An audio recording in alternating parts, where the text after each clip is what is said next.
Everyone hits a bump in the road. What do you do with it?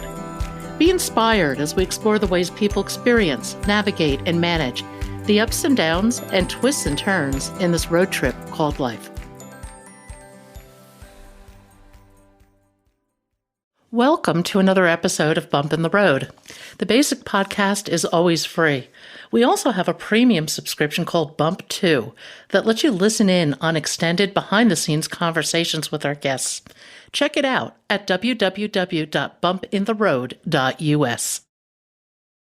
MC Sungaila is the creator of the Portia Project. The Portia Project is a series of interviews with women judges. The conversations create an oral history of women in the law, ranging from the 1960s and 70s when women were a rarity to today. The purpose is to encourage students to consider the many paths that a law degree can open. In this podcast, MC shares some of her most inspirational stories and reflections on the progress of women in law. MC, welcome back to Bump in the Road. I'm so glad to have you here. If you would, for the people who perhaps didn't hear our previous conversation, tell them a little bit about the Portia Project. Oh, thank you, Pat, so much for having me back. I really enjoyed talking with you the first time, and I really love your podcast. So thank you for including me once again. So the Portia Project began initially with an idea that I had that I wanted to encourage more women to apply to the bench, in particular to be appellate judges, because I had noticed that I'm an appellate lawyer, so I argue to those courts. And I'd noticed that there weren't quite as many women in those positions as I really expected to see. And when I did a survey of the country in terms of state Supreme Court, even intermediate courts of appeal, the U.S. Supreme Court and federal court system, I found really we're talking about 150 women who were in those positions. And those are multi-member courts. In my view, there should have been more representation. So I thought, okay, I'd like to reach out to the women who are there to hear their journeys and to maybe encourage others. If they hear something that resonates with them or sounds like an experience they've had in their career, that they might not take themselves out of the running to apply or run for election for these particular positions. So that was my initial thinking, and also to celebrate the women who had gotten there. I mean, when you're talking about state Supreme Courts, that's the court of last resort in the entire state, deciding important statewide cases and issues. So I really wanted to celebrate those women and encourage others to join them. That's kind of the short term. And that was the initial idea. But then as I proceeded with the podcast, I started thinking, if I were a young girl, or if I were thinking about going to law school, maybe I'd want to know all the different things, all the different leading roles that women now have in the law, and all the different things that you could do with a law degree. Maybe that would inspire me to go to law school to begin with, So I branched out to talk to not just appellate judges, but all different kinds of judges in the state and federal systems. I talked to in-house counsel, people who are leading the legal teams at companies, managing partners of law firms, people doing important public interest work, government work, academia, teaching in law schools, people at the cutting edge in space law and new areas of the law, people who were no longer practicing law, writing novels and things like that. So that's really the full range of really amazing women that I've spoken to for the podcast. That's so intriguing. I have to go back to something you said, though, because I'm a space junkie. Space law. Talk about space law. What is space law? Yeah, so I spoke with Michelle Hanlon, who runs the Space Law LLM program at Ole Miss. And she is deeply involved in the development of the law. And I think actually what is space law is a really good question right now. It was previously largely about treaties between countries because it was governments that launched things into space. But now that there are new actors, a range of countries who are involved with satellites and other things in space, and also the new space companies, the private companies like SpaceX and Relativity and all of those, they're either or Blue Origin that are launching things themselves in cooperation with the government and NASA. There's an opening to develop and have the law catch up to that kind of collaboration and work in space beyond the treaties. So that is kind of that intersection is where Michelle is working in defining the new boundaries of space law, and where, in particular, where heritage is involved. For example, the first landing on the moon, what do we do as more people go to the moon? Do we preserve as a historic indicator of humanity's progress where we first landed and the boot prints and all of that? And the answer that Michelle was advocating for was yes, because we need to maintain the history. And that is, in fact, what the agreements have been so far is, yes, we're going to retain that. We're not going to go in there and erase it all when we go back. So that's really interesting area I wanted to dive into. And also, I will be speaking soon with some in-house counsel at some of those new space companies and how they've been dealing with regulations and working in an area where, the law has not really covered it just yet. Well, does space law develop in each individual country? And then is there some sort of supranational format for adjudicating any disputes? Yeah, it's largely treaties between governments. And so if you have an issue, you get your government that's affiliated with you to lodge a complaint in connection with the treaty obligations. So it's a little bit cumbersome when you're not the direct actor yourself. You have to first encourage your country to lodge a complaint and then go through the international process, which is inherently diplomatic and inherently drawn out. So both of those are challenges which the private companies, kind of have to deal with right now. So you're at your 100th episode now, is that correct? Yeah. I never would have thought that. I mean, when I started it, I thought I'd have maybe 15 or 20 episodes. It would be a small season and that would be it. And I would have, accomplished something at least with the project. I didn't know how many people would be willing to talk or were interested in talking, especially women judges, because they're, a little reticent sometimes to speak publicly.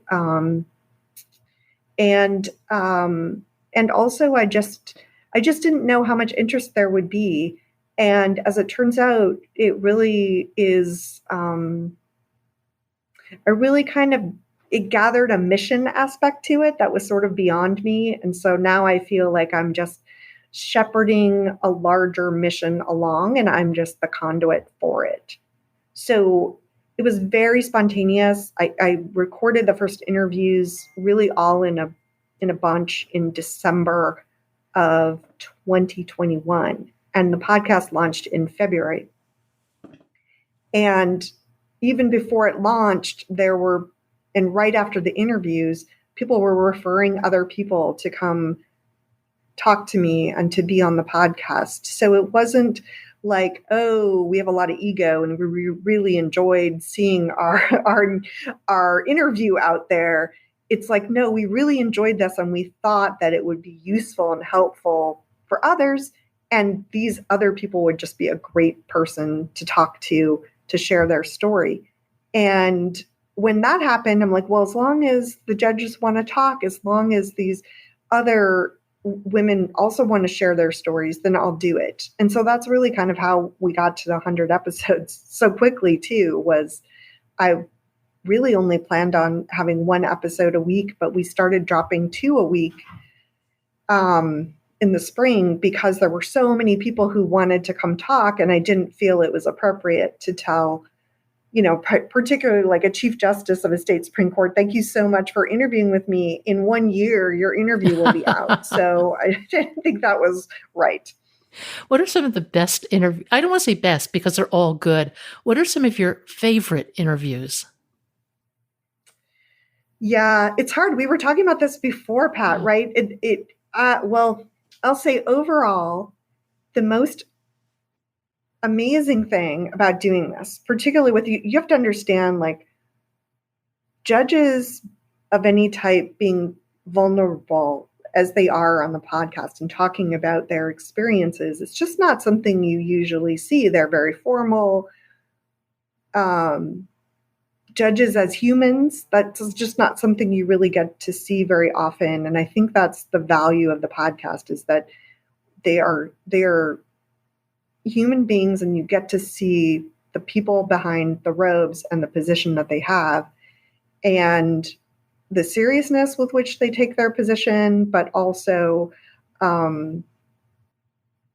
I think sometimes you think that people who reach that level of success, just kind of everything just came to them, and that is not all true. Almost every one of them had some kind of challenge they had to overcome, whether it was because of a societal challenge where it was too early in our time frame where women just weren't allowed to get certain jobs, only men could apply for those jobs, or just, as everyone has, certain career setbacks or challenges, and they just didn't give up. They persisted forward. So I think that sense of like, oh, they must have had this perfect, charmed life. Not many people have that, but they still end up contributing in a meaningful way by having a lot of grit, by having a mission, knowing that they're there to serve in some way and that they can do good in that position on the bench, or otherwise through the law, using the law to solve problems. So I think that is the most sort of unexpected, really, that people were open, they were vulnerable, and they were terribly human, as well as being sort of approachable in a way that you wouldn't normally expect. But among those stories, there are a lot. But the one I'm at least thinking of right now, there's a couple of them. But yesterday, I interviewed a justice on the Washington State Supreme Court, who is the first Native American to be on that court. And she came from living on her tribe's land. And when she was very young, just graduated from law school, they asked her to serve as a tribal judge for her own tribe. And she had that experience, and then she also served as a tribal judge for 3 other tribes, each of which had their own system of justice, their own way of doing things. Some things were purely oral traditions. Some things were truly written with a court of appeals and written down law that she could look to for precedent. And it was so fascinating to hear in our country that there's this whole other legal system, and each of them is unique to their particular tribe and jurisdiction and their own inherent culture in themselves. And then to hear her say, I agreed to be a judge for my own tribe, knowing that one time that I might ultimately make someone unhappy that would be bad for me, right? I can't make everyone happy. I have to make a decision in every case. And if I decide in a way that isn't favorable, maybe to someone who has a lot of power in the tribe, I could suffer personal consequences from that. But I'm still going to do my job as a judge, to be independent and to make the right decision based on the law, as it is. And her story of doing that, and then being basically taken out of her tribe, and she had to move because she could not live on tribal lands if she was no longer an official member of the tribe. And moving to a whole new state and starting over and being called to be, again, a tribal judge for 3 different other tribes in that state, and not saying no, but saying yes. And then being the very first judge in Washington State to move from being a tribal judge to being a state trial judge, and then ultimately on the Supreme Court. It's just, it's a remarkable level of resilience. And I think, having a really significant backbone in making those decisions, because judges have to make some hard decisions sometimes. The law may require something that you, personally or emotionally might wish were different, but your job is to judge the case. What an interesting path, though, and what intellectual flexibility it has to take to be able to drop into a variety of different tribal cultures and understand and respect their traditions. That alone has to be pretty hard at times. Yeah, it was very interesting. It was an interesting study in acknowledging that the law arises also within a particular culture and how the two reinforce each other. It was an interesting reminder from her experience.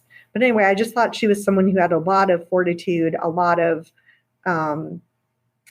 making the hard decisions, doing what she thought was the right thing, even when the consequences were really significant to her personally. Who else comes to mind? You have so many great guests. Well, I also just recently interviewed the current Chief Justice of the Illinois Supreme Court, Ann Burke, and she has a really interesting story in terms of she did not do well in school originally, and she didn't even graduate. She hadn't graduated college when she got married, and before she went to college, before she decided to go to law school, which she did after her kids had grown, she was working in Parks and Recreation in Chicago and working with children who were physically challenged. And she had an idea to basically start the Special Olympics. And she knew that she needed money to do that. So she sent a letter off to the Kennedys, basically asking them to fund this thing that she wanted to do. And I asked her, did you know them? Like, how did you decide to send a letter, to Eunice Kennedy Shriver, right? And she goes, well, we needed money. And I just thought, that is an interesting personality, right? She's like, we needed money. She has funds. She might be interested in this. We had to ask. And it ended up being that they did fund it. And they said what did she say? The only problem that they found with her original proposal was that it was limited to Chicago and that it should be all over the country in every state. And if she did that, if it was national, then they would fund it. And so she said, fine. And that's how the original germinating idea for the Special Olympics, which is now, very well beloved across the country, happened. So it's a reminder of, if you don't ask, you don't know what the answer could be. And it could be so much bigger than even you imagined. She saw a need from her experience with the children, but she wasn't thinking big enough, basically, to begin with, in terms of the impact it could have. So I thought that was a great story. And also that she was dyslexic and had challenges in learning and things like that. So to go back to law school was really, that was a serious commitment. But she thought that she could use the law to further advocate and advance for children. So that was also an interesting, I think it reminds people, like, you don't have to always have wanted to be one thing in the beginning. It can change. And also the law is a wonderful training for a lot of different things, which is also, I think, another theme that comes across in the podcast. We have had guests who are leading art museums or leading children's museums, or, as I said, are authors, or they're a dean of a public policy school at Rand, full-time novelists now who used to practice law. I mean, there's just so many different things you can do with the training from a law degree, and using the critical thinking, and even using the legal analysis. If you end up being an entrepreneur and starting businesses, you can look at those risks with a legal lens before you even have your own in-house counsel and can afford that. So it's really a remarkable training. I think all graduate schools give you a different lens with which to look at the world. And I wish sometimes we could all have more exposure to, say, to law, to business, to perhaps public policy, to all these different perspectives, to have a better integrated perspective on things. Yeah. Yeah. But the world doesn't work that way unless you spend 20 years in school. Yeah. The other thing I think that is, I mean, you never know what to expect when you start a podcast. I think that there's a sense of a shared community. And of course, you know this from other podcasters, right? We support each other and we have our own community, even though we have our own creations independently. And there's something really lovely about that. To be supporting and encouraging somebody else's creativity is very rewarding. So that's really interesting that I hadn't really expected. And then also the sense of community, the fact that it isn't only a static recording or that it's only online. I think of it as like another tool in the toolbox of executing on different missions or sharing stories. And so one of the first things that we did on the podcast was I'd interviewed early on the program chair for Girls Inc. in Orange County. She had a law degree and she was also a teacher. And then she combined those to lead the programs and trainings at Girls Inc., which really helps give opportunities to young girls. We're talking like junior high or high school, who may not otherwise have opportunities to extern or really learn how to operate in the business world. And that's what Girls Inc. does, is gives them the confidence, the tools to be, strong, smart, and bold is their tagline. And so I loved what they were doing and I really liked her. And she and I, out of that podcast episode, decided we would collaborate on a program together with Girls Inc. girls. And so we went in and did a live panel podcast recorded with 100 high school girls in Orange County who were going through an externship program. And so we were like their legal career panel for them, local judges, lawyers, law professors, a public defender, really just a range of experiences in the law. And what it gave was, the in-person, of course, which they'd always done, gave the 100 girls who were there an amazing opportunity to meet these people in person and to ask them their specific questions that they might have. But then by recording it and putting it on the podcast, we leveraged that time that everybody gave to being there, to speaking to the 100 girls, to now speak to thousands of girls, and not just Girls Inc. girls. So I think that sense of thinking outside the box, putting together the different communities, and how can we leverage, can we make the good work that Girls Inc. is already doing so much more impactful without, a whole bunch of extra spend for them to do. And how can you make the podcast not just an online thing, but something part of the larger community and larger service? So that was just kind of one example of where I think there's opportunities to do that. Well, one of the things that I really like about your podcast is it is essentially a living history. And it's a history that will transcend the time that either you or I are here. It will always be available. And it'll be a marker of where different types of people are at this point in time, at this year, at this month, whatever. And I think it'll be very interesting if you could fast forward 10 or 15 years. I don't know if you'll want to be doing it in 10 or 15 years, but to kind of take a step back, that 30,000-foot view, and look at the evolution of women in law through all these stories. Yeah, I think that's I think for me, one of the most striking realizations, honestly, early on, was how incredibly lucky we are that we are in existence now, instead of even 50 years ago, even 35 years ago. And I hadn't realized, for me, I felt like I narrowly escaped a much more challenging career path. I hadn't realized when I was in law school, the end of the 1980s and graduating in the beginning of the 1990s, Um, there were women in the classes. It wasn't like I was the only one. I mean, we weren't at 50-50, which we are now, but it didn't feel weird to be female and in law school. And no one ever said, hey, you can't apply to certain jobs. You did. I mean, there's still things that you encountered as you move on in your career.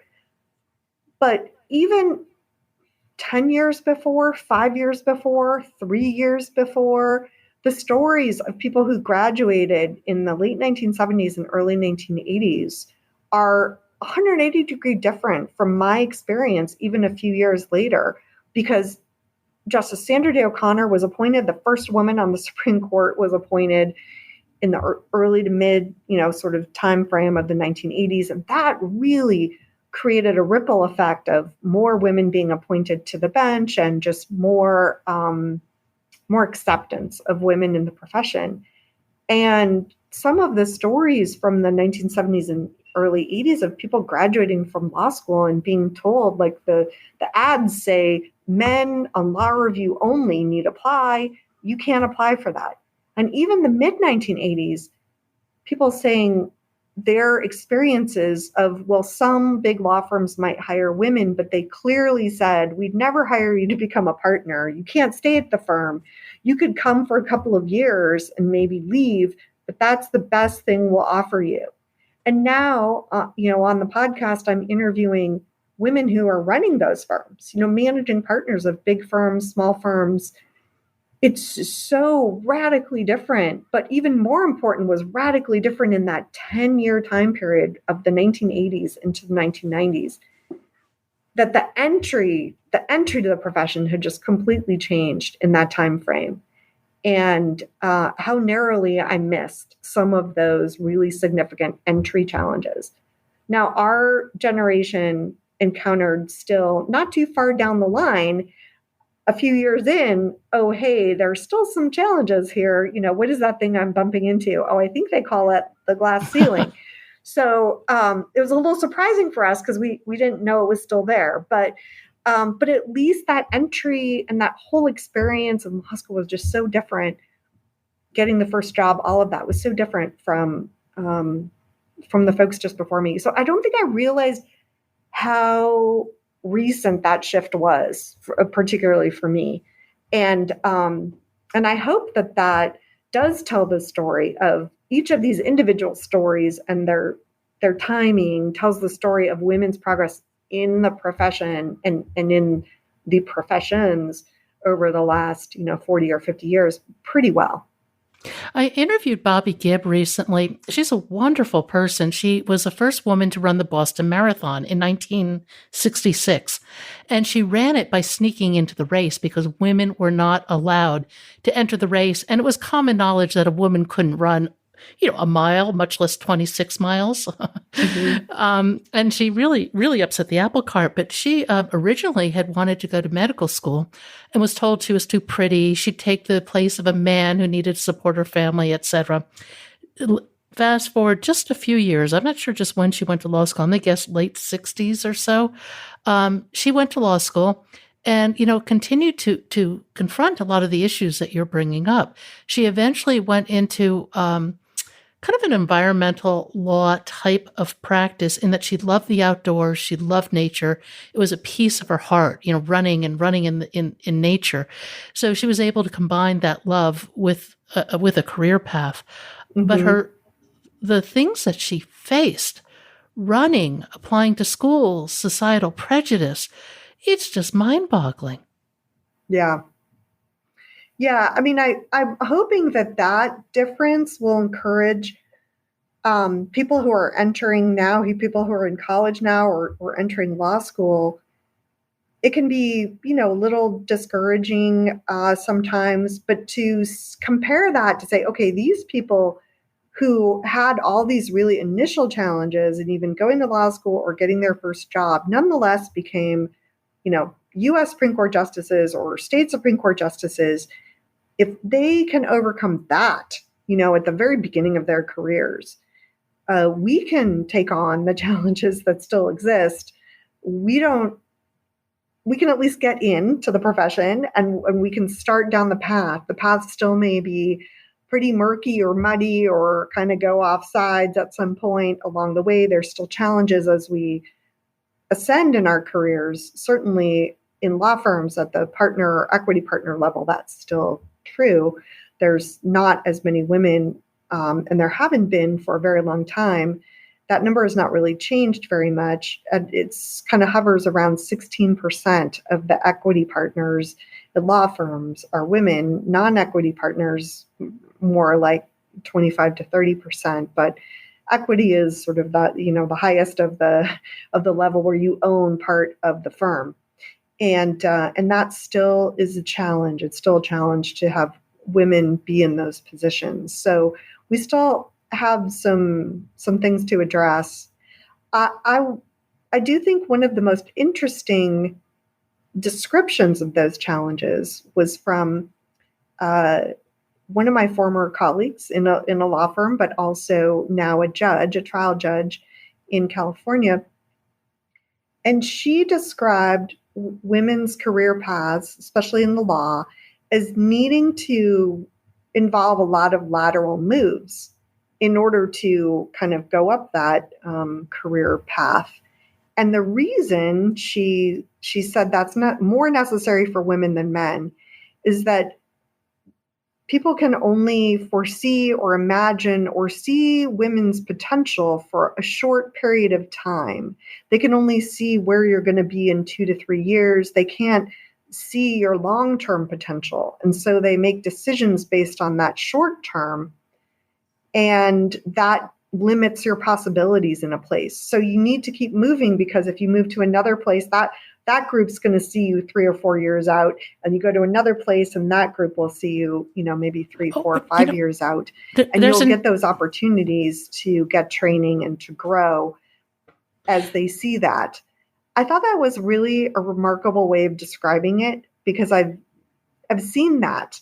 There's a sense of limitless possibility with no timeline on and for men, but the perception is not the same for women still.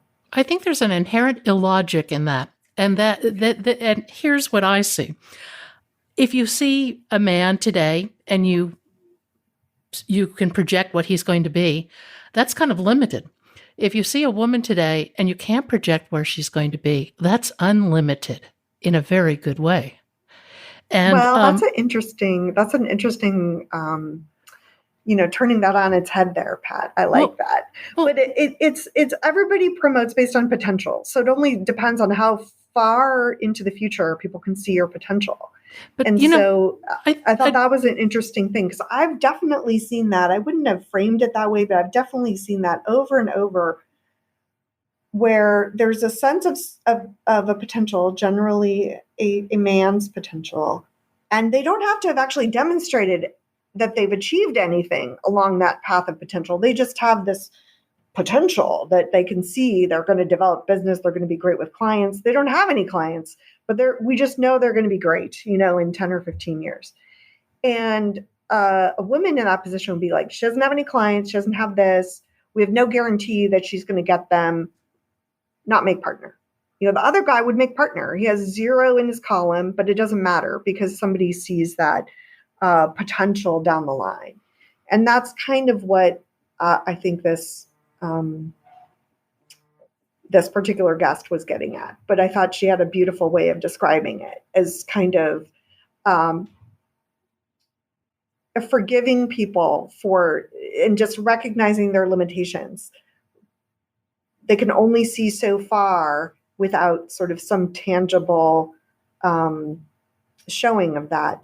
And so rather than fight against that or be bitter about that, you just acknowledge it as that's how it is. And so then how do I navigate that reality?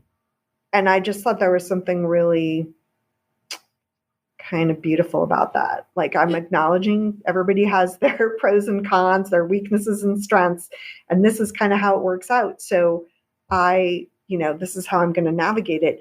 And also, she had the same perspective of, I don't want to think like anyone's giving me a that in their mind they're giving me some kind of gift. I want to feel like I've earned this, and they know that I've earned a position, so that when I'm in a law firm but I need more trial skills, I'm going to go to the prosecutor's office to get the trial skills, and then I'll be more valuable. And when I come back to a private firm, they will pay me for those skills, and they will recognize that clients value those skills.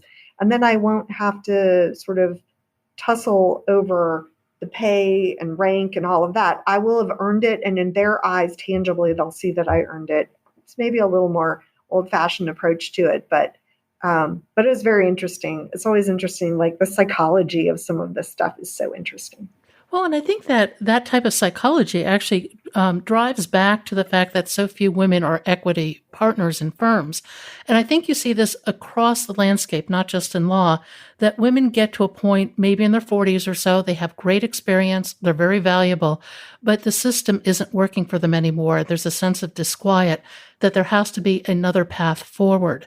And they are willing to take that leap. And that may put them on a very different track, using all their experience rather than staying within the traditional male law partner track. And I think that's partly a little frustration, but also it's a lot of creativity.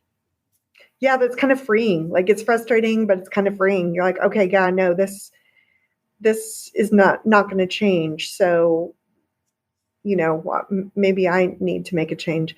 That's definitely something that a question that the American Bar Association was exploring. They did a study on, they noticed that there were a disproportionate number, focusing on big law firms. There's, of course, many other things to do with a legal career, but they were focusing on this as an example. And in the major law firms, there was an exodus of senior women, over 50. They're just leaving the firm in droves. And that is at a time when you really are at your maximum. You're most, like, your experience is high, your contacts are wide, and you're very likely to be making more money in that part of your life and your career. And yet these women walked out the door. And you can't say the reason they did that was because they were taking care of children, because largely they didn't have children when they were in their 50s, at least not young children. So what was going on here? And that some of it is what you're talking about, which is I am exhausted from encountering challenges. They're the same challenges over and over. I can change the scenery, but the challenges persist as a senior person in these positions. And maybe I just decide, I'm going to do something altogether different as a result. I think of that midlife. So that's definitely what you talked about. Yeah, and I think of that midlife point, 40s, 50s, whatever. I think a lot of people have an internal realignment where they decide that it may have nothing to do with the structure of their job. It may just be that they want to do something different. They want to contribute in a different way. They're looking at what their legacy might be, and maybe money isn't enough of a legacy, or power or whatever. But I think that also contributes to that type of thing. And I think women are a little more inclined to be reflective of those sorts of internal changes and have the guts, frankly, to make that leap. Certainly men go through that too, but I think a lot of men just kind of tough it out. They have their role as provider and, their title and everything else. And stepping outside of that identity is, it's daunting for anybody.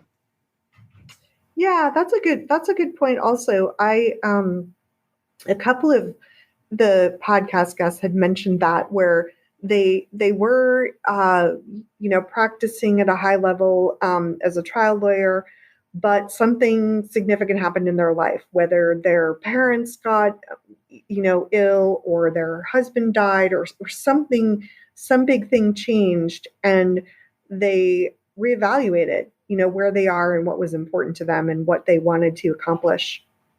Yeah, one of my favorite stories along those lines was Tom Cronin, who was a bond trader in Australia in the 80s. I mean, just manic stuff, drugs, alcohol, rock and roll, you name it. It was all there in spades. And he just he just couldn't live that lifestyle, and he discovered meditation. But anyway, he stayed with his job for another, I don't know how many years, 15 years, 20 years, whatever it was, and now has transitioned where he's produced a film, written a book, and his goal is to get 1 billion people globally to meditate. I mean, remarkable transformation in terms of career direction and everything. But the reason I bring him up is that even though he had this this realization of a different way at a fairly early point in his career, he stayed with that career because it did make sense for him until it didn't, and until he was, in a position to really leave. So I think there are a lot of factors that play into it. I don't have any answers for anybody, but I think that internal realignment that a lot of us face somewhere in our midlife is a really, it looks like a difficulty for a traditional career, but actually I think it's a tremendous opportunity to really use that base of skills and create something new and wonderful that would never exist within the corporate environment. Mm-hmm. Yeah, I love that phrase, the internal realignment. It definitely is. It definitely happens in that time of life. So it's and to your point of does it mean you need to drop everything right now and change which direction? No, it doesn't always. I would say I had a really great guest on the podcast who was at a large law firm practicing as a lawyer and decided to go back to her first love of being a writer, and is now a full-time writer. But her first advice to people is like, don't quit your job and just suddenly become a writer. You need to kind of ease into that and adjust and, make sure that it's something that you really do enjoy and that you transition to, instead of just kind of going hot and cold, from one thing to the other, because it is an adjustment. And I think particularly for lawyers, like being a lawyer is a huge part of our identity. If you can't say that you're a lawyer anymore, it's like you lost a limb or something. So it's really hard to just psychologically adjust to that. The other thing I was thinking about in terms of sort of what I admire from people who've been on the podcast is sometimes I just think about their savvy, their understanding of people or their political savvy, even if they didn't recognize it as being political savvy at the time. So there's kind of two examples I can think of that which really struck me. One is Patricia Hunt Holmes, who was one of the first women partners at a big law firm in Texas. And when she decided to retire, she committed that she's like, you know what, I want to leave all my business, and she had a lot of it, to a woman. And she noticed as her retirement was coming close that a lot of men in her firm were starting to take her clients to lunch because they were hoping that, they would just bring them over. And she talked to her clients and she said, look, I'd really like you to work with, counsel level so-and-so who's done a lot of work with you all along. That's kind of what I would like to do. They said, fine, whatever you would like.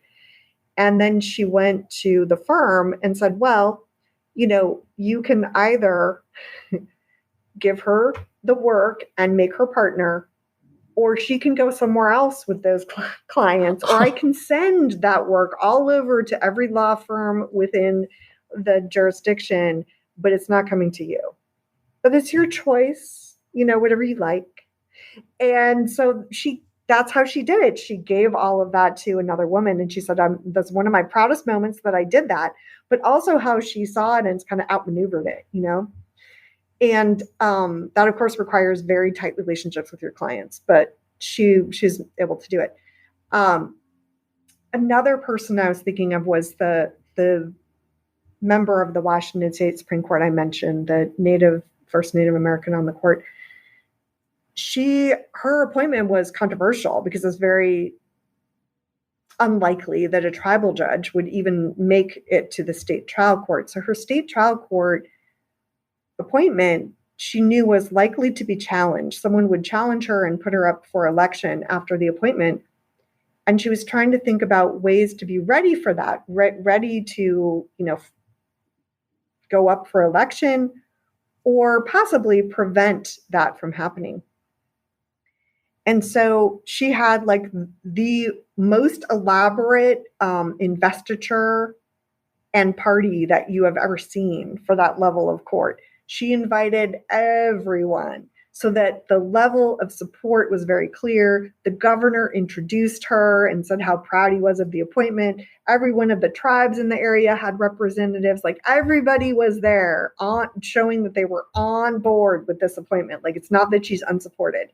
And then the second part was the party afterwards looked super fancy. It was at this museum. It looked like she spent a lot of money on this party.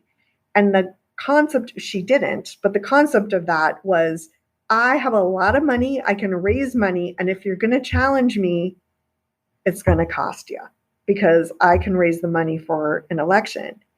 And I just thought, wow, that was brilliant because it was successful too. No one challenged her. But that sense of like what to do from a cultural standpoint really came from her sensitivity to that her strength came from her unique experience of serving in all of those different tribes as their judge, because she understood how she was very sensitive, extra sensitive to culture and how signals like that would change outcomes. So anyway, but I thought both of those, really interesting. I think of those as female strengths too, right? And intuition and a sense of people and navigating it in a way that's successful politically, but also just from a very human standpoint. No, that is a brilliant move on her part. And it does show an enormous amount of self-awareness and awareness of the world around you. Mm-hmm. That's not easy to come. That's not easily come by. No. Yeah. Oh, now I want to hear more about her tribal experiences. I think that's just fascinating. Yeah. Well, living out west, I lived in New Mexico for a while, and I'm here in Arizona. The tribes are very real, and you become aware of the fact that they are separate systems and very separate cultures, even though they're well integrated into our culture. I remember a photographer in Santa Fe who was part, I think I have this right, part Navajo, and as she says, part California surfer girl. And so she moved seamlessly between the two worlds, obviously. Yeah. But her art was just amazing in that it really showed the clash and tension between those worlds within her. Mm-hmm. And I think that we forget that we all have different deep ethnic roots or societal roots from our families and things like that. And they're very valuable. And they're very valuable in terms of how they mold our perspective of the world. I look at grandparents who came over, immigrated into the country. They had one set of experiences. Parents had another one. In my case, my father fought in World War II, very different set of experiences. And all those things do mold your perspective. And that's why I think actually... Yeah, it's true. I mean, I think about that in terms of even my heritage, like my, grandparents came over separately. They met here and got married here on my dad's side through Ellis Island, mm-hmm. and my grandpa became a steel worker in Chicago. And, my grandmother sewed dresses on the side and taught herself, English. I just think about that kind of grit that comes from that kind of move to a whole new country with a whole new language and making a better life and opportunity for their children. And I think grit's a good word for it. And I think that we find grit in every generation in their pursuits. Mm-hmm. For the people particularly who manage to not get knocked down by life. I think grit is one of those common characteristics. I think of it as perseverance, but I like the word grit. Mm-hmm. Yeah. If you were to talk to a young girl about law and have some advice for her, perhaps advice for how she would go about researching some of her options and possibilities, where are some of the places you would direct her? Obviously to your podcast, but what are some of the other steps she could take to just educate herself about possible career choices?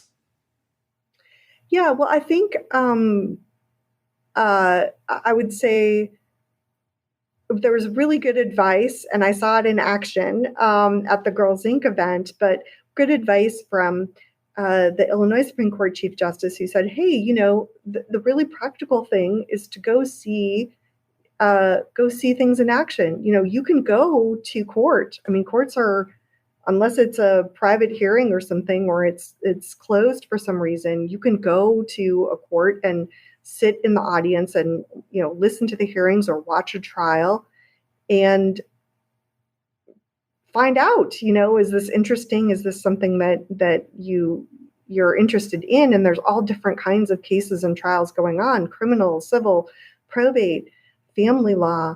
There's a lot of the law is very broad. So, and that was something that I saw at the Girls Inc. event too, was that some of the judges were inviting these young girls to come to their courtroom and to watch proceedings and to see what it looked like to be a judge, and just what happens, the different roles that people play in court.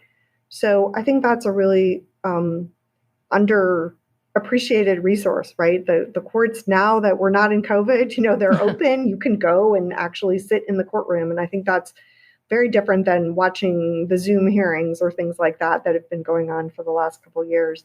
That's really interesting. The law as an institution when you enter a courthouse. That's really interesting. I have actually never been in a court. Well, I was in a courtroom once for potential jury duty, and I wasn't.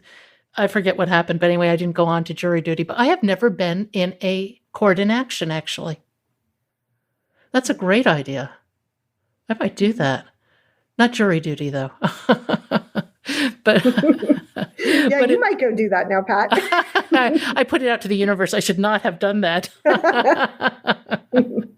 But there would be a good story in it, no matter what. And I think I'm always in quest of a good story. And I think stories are how we learn, how we share wisdom, and how we capture this incredible richness of humanity and human experience. And you're doing that so well with the Portia Project. My hat is really off to you. Thank you. Yeah. Yeah, I really wanted to make it accessible. I mean, there are oral histories that are done, of course, in the court. Each court takes the oral histories of their justices and judges and records them and keeps them in their sort of historical records. But those are first very geographically based, and they're not really accessible to. They can be accessible, but what I'm saying is the content isn't as accessible because they were done kind of in an inside baseball way with members of the court talking about the history of the court. And I don't know how many people are interested in that as much as the individual stories of the judges. So I feel like this takes that out of that context and puts it in a more accessible way for people, both where you can find it and also in terms of how it's presented. So it'll reach more people. Well, thank you so much for being here today. Anything I can do to help you reach more people, you've got it. It's such a great project. It's a project you could apply it to just about anything. But I think that applying it to the law like this is just so fascinating. And I think it's really important. One of the things that's really important about your project to me is that you are capturing this generational shift from decade to decade and showing how much things have changed. And I think it's so important for younger women to have an appreciation of that history because they don't realize how hard it was for a lot of us to get our foot in the door. Yeah, exactly. And I think having someone here telling you that story is different than reading it, because when you see you go, wow, you had that. You look at the person and you think that can't possibly be, sort of in this lifetime or whatever. And you're like, oh yeah, that happened. So yeah, I hope that is powerful in terms of inspiring people. As I said, these women overcame a lot on the front end of their careers and continuing throughout.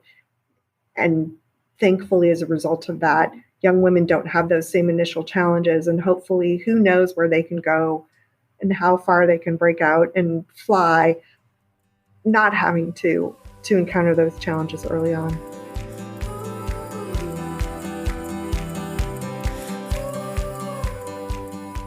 Want to hear more of the conversation? Sign up at bumpintheroad.us as a Bump 2 subscriber. Buy us a cup of coffee. You can give it a go for free. Just use the code FREEMONTH. And thank you for listening today. I hope you found something in today's podcast that inspires you along your own life's path, because sometimes a bump in the road is actually a portal into a more conscious and meaningful life.